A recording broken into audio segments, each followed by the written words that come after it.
Good morning, Hope Community Church. We are at the end of Acts chapter 15. And Acts 15, verse 36.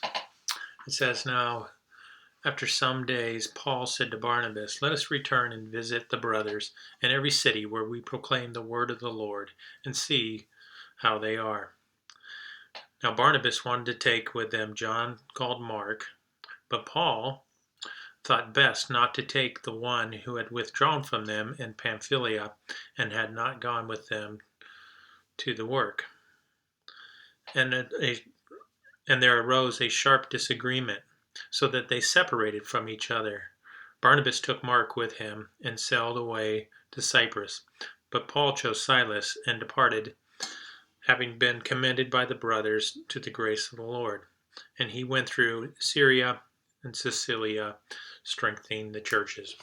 Kind of a strange passage, and one of the things I really like about the Bible is it doesn't really hold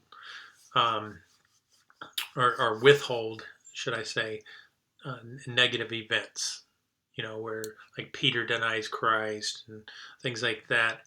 Things that if you're making up a story and you want to look good, you just kind of leave out.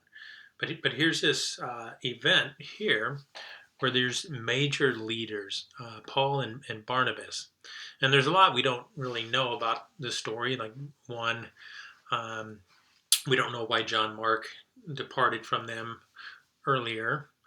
And in some ways, we know some things about this John Mark. He's sometimes called John Mark or John called Mark. He is a nephew of Barnabas, and tradition tells us that this John Mark is the one who wrote the Gospel of Mark. And so there's this division. And here's some things we do know about the division. One, you never hear Paul or Barnabas or John Mark say anything negative about one another. In fact, they come to this agreement that we're going to agree to disagree. And I'm going to go serve the Lord, and you're going to go serve the Lord. And throughout Scripture, we don't have anything any more than this about the issue. So there's this reminder when things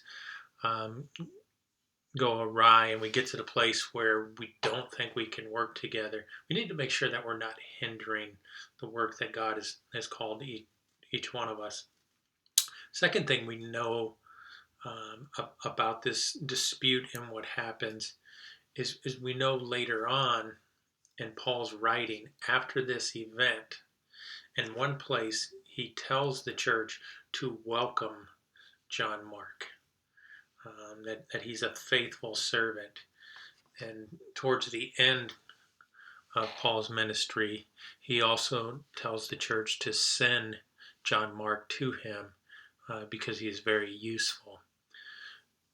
And the third thing we know that Barnabas is called the son of encouragement. And so we see in the like really negative things, or sometimes we're concerned about an individual. Sometimes we need that encourager to come along and say, "Hey, let me give you a second chance. Let me work with you." So as we're looking at this, we need to be reminded that sometimes we have controversies, and we need to move forward. We need to do what Paul did. It looks like even though he didn't want to take him at this time, that forgiveness and reconciliation took place. And we need those guys that say, "Come along, let's try this again."